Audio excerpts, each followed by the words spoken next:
Donc comme vous pouvez déjà le remarquer, ce riff est en ternaire, c'est-à-dire qu'on va jouer du coup 3 notes par temps.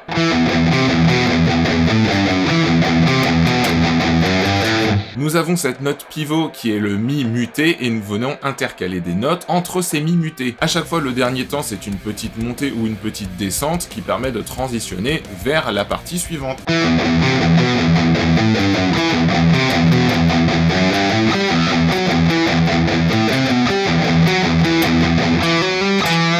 Attention du coup au saut de corde ici.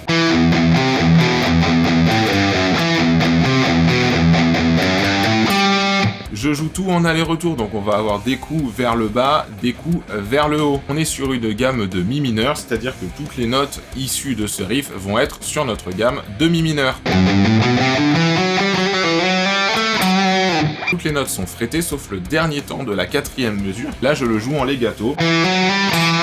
Juste pour donner en fait un petit effet. Nous avons du coup au début 2 guitares qui vont jouer la même chose à l'unisson, et en fait sur la deuxième partie on vient jouer l'harmonisation. Les notes qui vont être jouées démutées sont alors en fait les tierces des notes qu'on jouait avant. Au lieu de jouer ça, ici on vient jouer, qui sont donc les tierces des notes juste avant. Pour la petite montée on fait pas, mais on joue la même chose qu'en fait sur la 3e mesure normale, c'est-à-dire qui va donner un petit effet d'harmonisation sympa. Sur la 2e mesure, on ne joue pas les tierces de ce que joue l'autre guitare, mais on va venir jouer un petit mouvement mélodique pour atteindre notre tierce de la seconde partie du riff.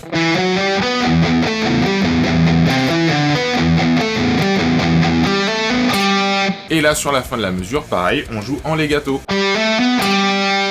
Ce riff m'a été inspiré par Evergrey qui va pas mal utiliser ces riffs en ternaire avec du palm mute. Si on le jouait plus lentement et accordé plus bas, et ben pour moi ça sonnerait un peu comme du Amon Amarth.